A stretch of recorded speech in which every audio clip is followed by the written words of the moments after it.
A estátua, ela foi inaugurada em 2014, certo? Ela passou 7 anos para ser construída. Ela começou a ser pensada em 2007. E aí vem a grande questão. 7 anos. Quem foi que teve a ideia inicial? Como foi que começou essa história da Santa? Alguém sabe? Esse que você acabou de escutar é o professor Tiago Coutinho, da Universidade Federal do Cariri. Foi em uma aula que surgiu uma das perguntas que deu origem a essa investigação. Afinal, quem teve a ideia de construir a estátua de Nossa Senhora de Fátima no Crato? A gente estava meio perdido no começo. Entender quem é o idealizador do monumento foi só o ponto de partida do episódio de hoje. Por trás de quem teve a ideia da santa, surgem as articulações políticas, o financiamento da obra, ações civis, embargos judiciais. Burburinhos tomaram conta da cidade. Meu nome é Daiane Lavínia. E eu sou Camila Lavínia. E esse é Os Segredos de Fátima, um podcast jornalístico em 3 episódios que investiga o que existe por trás de um dos maiores fenômenos religiosos do mundo e revela histórias, intrigas e poder. Episódio 2, uma história escondida em papéis. Tô voltando de novo, meus comedorzinhos de rapadura, tô voltando de novo. E a audiência aqui tá lá em cima, pega, não pega, pega, não pega, pega, não pega, pega, não pega. Ora, como é que não pega? Pense na audiência que pegou, né? E cuidado com os malas, viu? Cuidado com os malas. Tem mala em todo canto. Esse é o Eli Aguiar, jornalista, sociólogo e filho do Crato. Ele fez sua carreira em programas policiais, satirizando suspeitos apreendidos pela polícia. Se você colocar no YouTube Eli Aguiar Melhores Momentos, vai encontrar uma seleção de vídeos que dispensam comentários. Quem está preso quer fugir, né? É um comportamento normal do ser humano. Né? O animal irracional, por exemplo, você pega um passarinho, coloca dentro de uma gaiola, ele quer pegar o beco. Coloca o leão dentro de uma jaula, ele quer pegar o beco. Imagina o ser humano. O cara tá preso ali, enjaulado, a tendência dele é fugir. A audiência e a postura do Eli no jornalismo, cobrindo pautas policiais, o levaram para a política. Inclusive, o bordão do seu jingle eleitoral era Eli Aguiar, o deputado 100% ficha limpa. O deputado ficha limpa, Eli Aguiar. Ele foi eleito para deputado estadual do Ceará pela primeira vez em 2006, com mais de 27 mil votos. A construção do monumento marcou sua atuação política no Cariri. Foi um projeto que nós iniciamos já no meu primeiro mandato, foram 3 mandatos, em 2007, com muita luta, com muita determinação e com muito sofrimento. Esse áudio é de um vídeo publicado no ano passado, um pouco antes da inauguração do segundo monumento. O ex-deputado aparece de óculos escuros em um escritório rodeado de livros com a miniatura da Fatinha atrás dele. O cenário se repete quando a gente consegue conversar com ele por chamada de vídeo. Bom dia, Eli. Tudo bom? Dá pra me ouvir direitinho? Oi, tá boa a imagem. Tá, tranquilo. Oi, tudo bom? Tá me ouvindo bem? A princípio, a ideia da obra surge com um propósito. Prefeito, eu queria fazer no Crato uma imagem de Nossa Senhora de Fátima para o Crato crescer no turismo religioso. Eu acho que nós vamos mudar a fisionomia do Crato. Segundo Eli, a decisão de priorizar Fátima e não Penha, padroeira da cidade, se deu porque a projeção mundial da Santa Peregrina atrairia mais turistas para o município, não se limitando a datas comemorativas, além da própria imagem da Santa ter sido um grande evento em 1953, como vocês ouviram no episódio passado. Pois é. E de acordo com Eli, o projeto teve recursos advindos da sua emenda parlamentar quando era deputado estadual. Mas a construção mesmo só foi possível a partir de articulação política, viu? O prefeito da época, Samuel Araripe, foi quem ajudou. E aí nós encontramos um terreno, uma área lá no antigo Barro Branco. Um bairro pobre, totalmente esquecido pelo poder público, sem nenhuma perspectiva de crescimento, acesso extremamente difícil. E eu disse, o terreno é esse. Não se pode dizer que a escolha do bairro não foi estratégica, né, Daiane? É aquela história, dar visibilidade àqueles que são esquecidos pelo poder público. Isso com certeza não passaria em branco. Em seu primeiro mandato, o Eli seguiu em frente com o projeto. Depois fui ao governador Cid Gomes, na residência dele, e não sabia eu que ele também era devoto de Nossa Senhora de Fátima. Falar de política cearense e não conhecer a família Ferreira Gomes é demais, né? Pois bem, Foi justamente o CID que liberou recurso da Secretaria de Cidades para integrar na obra. Olha, Daiane, sem contar que, pra mim, o fato do Cid Gomes ser devoto da Fatinha nem é o mais curioso nessa história, mas sim que o secretário de Cidades da época era o senador e atual ministro da Educação, o Camilo Santana. Eu não acredito não, Charlene. Eu lembro que quando a gente estava apurando essa história, parecia uma busca por easter eggs, esbarrando em figurinhas de 2006 que ainda marcam o cenário político atual. Não, com certeza. Mas de pouquinho em pouquinho, a gente foi preenchendo lacunas e encontrando respostas. E uma dúvida que a gente teve desde o início era se essa ideia de construir um monumento era um projeto de lei do mandato do Elie Aguiar ou uma idealização que precisaria de outras esferas para se concretizar. Só para contextualizar, de maneira geral, um projeto de lei é quando um parlamentar apresenta uma proposta que precisa tramitar na Assembleia, ser votada e, se aprovada, virar lei. Existem projetos para homenagear figuras históricas, símbolos culturais, movimentos, mas no caso da estátua de Fátima não foi isso que aconteceu. O caminho foi mais rápido. O que a gente descobriu foi que a execução ficou sob responsabilidade da Secretaria de Cidades do Ceará, ou seja, o Elie foi o idealizador e não responsável pela condução do projeto, contratação de empresas e essas questões. Então, com uma ideia, um terreno e orçamento garantido, nada podia dar errado, né? Pois deu sim, mulher. Pouco tempo depois do projeto ser aprovado, em 2008, o Ministério Público do Ceará entrou com uma ação civil pública pedindo a suspensão da obra. Para quem não conhece esse termo, ação civil pública é um instrumento usado para defender direitos coletivos, que garante que interesses da sociedade sejam protegidos pelo Poder Judiciário. Uma coisa engraçada é que a gente só descobriu isso durante a apuração da pauta, através de reportagens da época, já que não encontramos os documentos institucionais. E para ser bem sincera, não foi simples de entender não, porque aí começa aquele momento clássico do jornalismo. Foi abrindo um documento, que puxa outro, aí cita mais um que remete a uma decisão anterior e quando vai ver é embargo, é liminar, é competência federal, competência estadual, é tanto juridiquês que nessas horas a gente pensa que está fazendo direito. Mas é só um trabalho simples de apuração. Tem muito caminho torto até a informação fazer sentido. Então, para entender o que estava por trás dessa primeira ação, a gente conversou com o Helder Ximenes, que na época atuava como promotor de justiça do Ministério Público do Ceará. Essa conversa foi feita por chamada de vídeo. E, queridos ouvintes, aqui entra um ponto muito importante dessa história. Porque Elie Aguiar sempre afirmou que o projeto tinha como objetivo movimentar a economia do Crato, apostando no turismo religioso. Uma justificativa que, à primeira vista, parece até razoável, mas essa não era a avaliação do Ministério Público. Segundo Helder, havia uma relação direta entre religião, campanha política e poder público. Muito claramente, sem nenhum disfarce, foi o cumprimento de uma promessa de campanha. Fez campanha, prometeu votos, em troca deste favor da administração pública, do prefeito, que queria esses votos na forma da construção, do patrocínio da construção de uma grande imagem. Essa era a visão do Ministério Público, porque o próprio Elie afirmou outra coisa. Esse projeto não foi uma promessa antes da campanha. Eu só tive a ideia depois que eu fui eleito, que eu não tinha certeza se eleito ou não. Depois que eu fui eleito, eu comecei a pensar que o Crato poderia se desenvolver através do turismo religioso. Aí surge um incômodo. Talvez o projeto tenha sim sido pensado como uma forma de desenvolvimento para o Crato, mas também é difícil ignorar o objetivo dele. Afinal, a estátua faz parte da paisagem da cidade. É uma obra grande, visível, daquelas que alguns políticos gostariam de dizer: isso aqui também tem a ver comigo. Mas antes, essa obra precisaria ser finalizada e, como sabemos, precisou enfrentar alguns obstáculos. Então entra o ponto central das ações civis. O Helder deixou claro que o principal motivo da ação civil pública foi a violação de um princípio básico da Constituição Federal. O Estado não pode ter preferências por quaisquer religiões.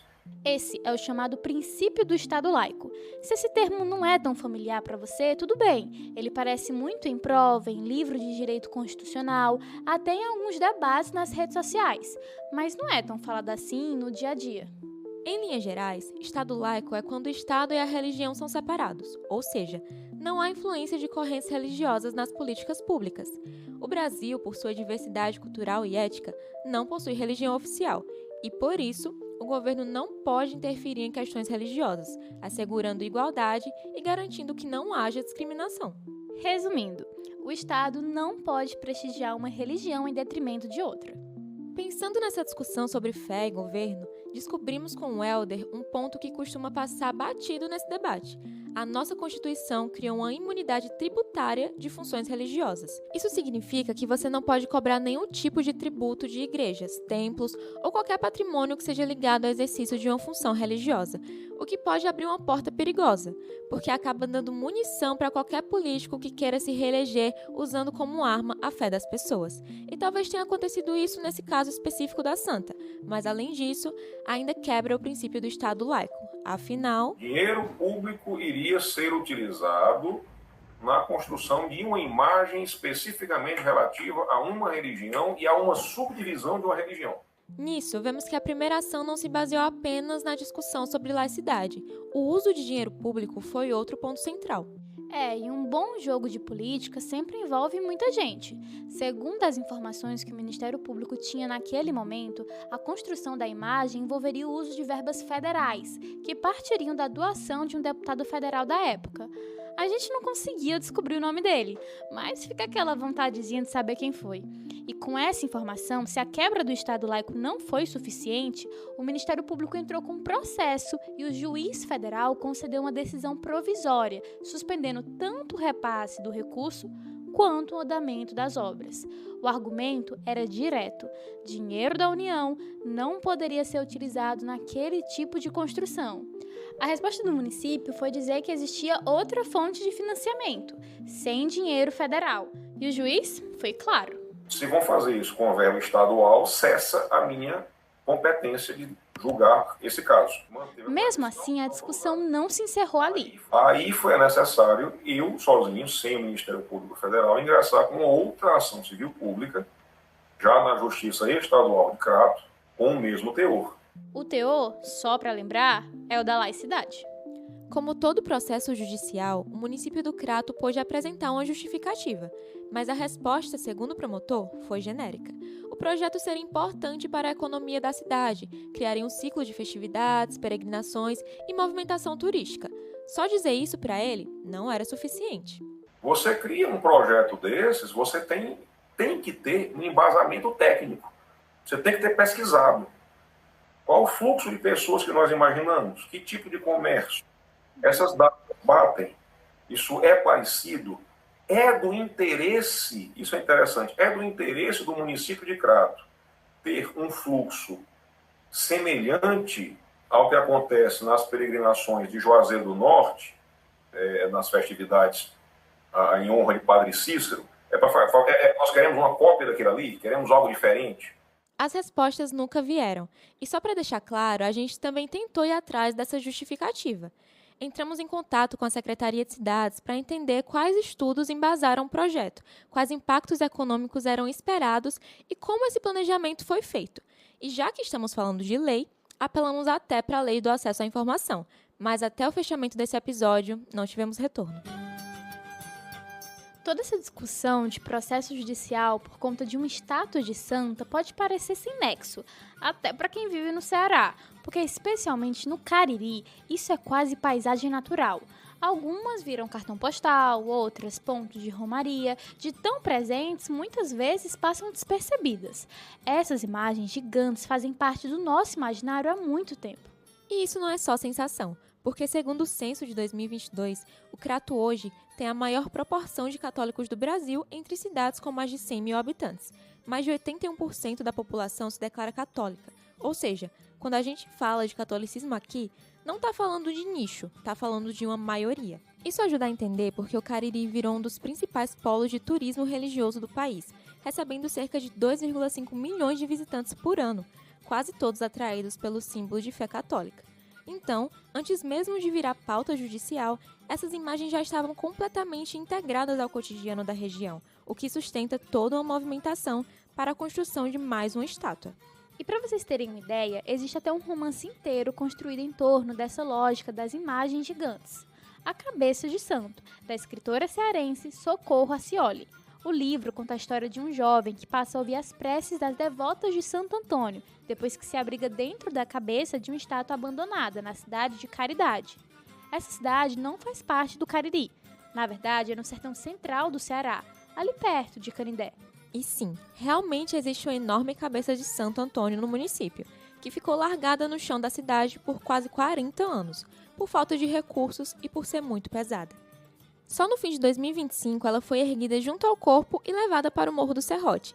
Então vocês podem ter uma noção de como essas estátuas são quase um fenômeno por aqui. E diz muito sobre como a fé ocupa o espaço público na região. Quem vai te explicar melhor o que essas imagens representam culturalmente é o nosso repórter Pedro Miranda. Não tem como dizer que esse tipo de fenômeno é coisa nova, até porque a estátua de Padre Cícero em Juazeiro do Norte foi inaugurada em 1969. Então a ideia de construir algo grande, alto e visível vem de muito antes. É uma lógica antiga, e segundo o pesquisador Raimundo de Freitas Aragão, na geografia cultural essas torres, estátuas e colunas são entendidas como formas simbólicas e é claro que não estão ali só para enfeitar a cidade. Elas também marcam espaço, representam acontecimentos do passado, crenças coletivas e projetos para o futuro, funcionando como materiais simbólicos na paisagem urbana. E no Ceará, esse fenômeno se espalha por vários municípios. Olha, em um levantamento inicial, a nossa equipe identificou pelo menos 14 grandes estátuas religiosas, não foi, Pedro? Isso mesmo, Camila. 14 estátuas distribuídas pelo Ceará em cidades como Crato, Juazeiro, Canindé, Santana do Cariri e muitas outras. Cada uma dessas cidades constrói uma relação própria com o monumento, mas todas compartilham algo em comum. Segundo o pesquisador Marcos da Silva Rocha, um conceito explica essa prática. O conceito de paisagem religiosa. É aquela paisagem, quando eu chego no local, eu me deparo diretamente com aquele santo gigantesco, ou aquela santa gigantesca, e aquilo já começa a me dar sensações, né? Que aí vem a ideia da estetização do mundo, começa a me dar aquela sensação de que, ó, que bom que eu vim para cá, que paz que isso me transmite, vou bater uma foto com esse santo. Essas estátuas são feitas para causar impacto, para chamar atenção e, claro, projetar uma imagem positiva da cidade no cenário político e econômico. Agora fica claro compreender toda essa movimentação para a construção da estátua de Nossa Senhora de Fátima no Crato. Mas no caso dela, a presença religiosa no espaço público saiu do simbolismo e virou processo jurídico. Só que o desdobramento jurídico muda de mãos. O Helder foi promovido dentro do Ministério Público e removido para trabalhar em Caucaia, deixando de acompanhar diretamente o andamento do caso. Mesmo assim, o processo seguiu sem ele. Mas eu confesso que eu não acompanhei mais. Então não sei lhes dizer juridicamente como é que foi isso.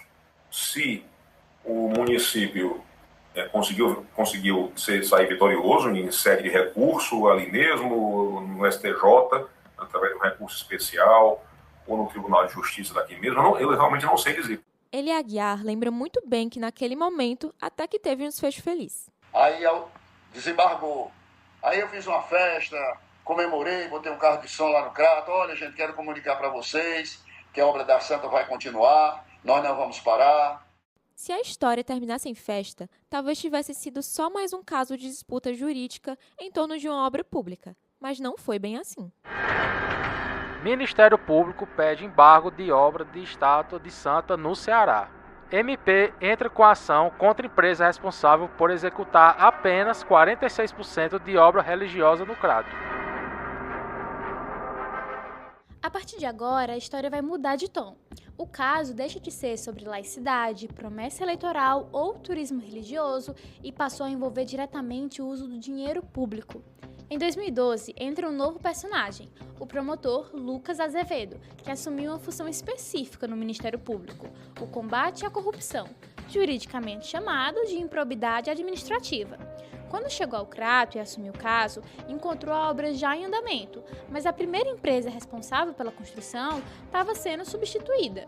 Ele relatou em uma entrevista online com a gente que pouco tempo depois de tomar posse do seu cargo, 2 investigações chegaram à promotoria sobre a estátua. Uma vinha da polícia, apurando um possível desvio de dinheiro público na obra, e a outra era administrativa. A própria secretaria dava indicações de que tinha alguma coisa errada na execução da obra pela primeira empresa. Esse que vocês escutaram agora é Lucas Azevedo. Só para vocês terem uma ideia, o valor contratado para a construção da estátua era de R$ 946 mil. O Estado pagou quase todo o valor, mas a obra não foi executada nesse nível, porque o que acontecia era o seguinte: a empresa falsificava documentos, né, dizendo que, olha, concluí um número X, um percentual X da obra. E aí a equipe de engenheiros ia lá para verificar, e a equipe de engenheiros também participava do esquema. Até mesmo quem ficava responsável por fiscalizar estava ciente desse esquema, ajudando a empresa a receber quase o valor total da obra, sendo que a empresa tinha feito entre 25% e 30% dela. Na nossa visão, naquele momento, o desvio de dinheiro público ele ficou muito claro. Para o Ministério Público, aquilo configurava corrupção e improbidade administrativa. E assim, a segunda ação foi aberta com 2 objetivos: responsabilizar os representantes envolvidos no esquema fraudulento e tentar impedir a continuidade da obra. Lucas conseguiu uma decisão provisória para barrar a construção, mas ele não acompanhou o desfecho final do processo para saber como esse esquema acabou, pois assim como Helder, também foi promovido e transferido para Juazeiro do Norte, deixando definitivamente o caso. O que sabemos é que o Estado recorreu e o tribunal derrubou a decisão, então a obra voltou a seguir. No fim das contas, essa discussão judicial sobre o monumento de Nossa Senhora de Fátima não foi só sobre uma estátua, foi sobre fé, política, dinheiro público e tudo isso em nome de gerar turismo religioso. Mas afinal, o que seria esse tipo de turismo com uma nomenclatura tão específica? Esse tipo de turismo não é igual àqueles quando vamos a um ponto turístico no litoral, por exemplo, com paisagens naturais e paradisíacas, inovando e conhecendo lugares novos. Não é essa a lógica do turismo religioso. Então escutamos novamente o pesquisador Marcos da Silva Rocha para entender melhor. O cara que ele é devoto de Padre Cícero, ou vamos usar outro exemplo, o Santo Antônio, por exemplo, né? Ele vai querer estar na festa todos os anos, né? E ele se prepara para aquele momento. Você percebe que tem pessoas que nessas romarias, romaria, procissão, ela passa o ano se preparando para aquilo e ela vai para gastar aquele dinheiro, né? Ela vai para investir, ela vai para levar um presente para alguém, ela vai para comprar alguma coisa, ela vai para ajudar a igreja. Segundo a pesquisa de Marcos, quando se investe em uma estátua ou em um complexo religioso, o impacto não deveria ficar restrito apenas ao espaço de fé, podendo transformar a economia local do município. O que acontece é que muitas vezes esse crescimento fica limitado somente ao espaço ou à figura da santidade, sem outros investimentos que fomentem lazer e cultura. Isso acaba impedindo que o visitante permaneça na cidade. Por isso, esse tipo de turismo envolve planejamento territorial, econômico e estratégico, para que a cidade possa comportar o fluxo de visitantes e acompanhar o crescimento. A nossa equipe procurou a Secretaria de Turismo do Crato para saber o fluxo de pessoas na região, mas até o momento da gravação desse episódio, não obtivemos devolutiva.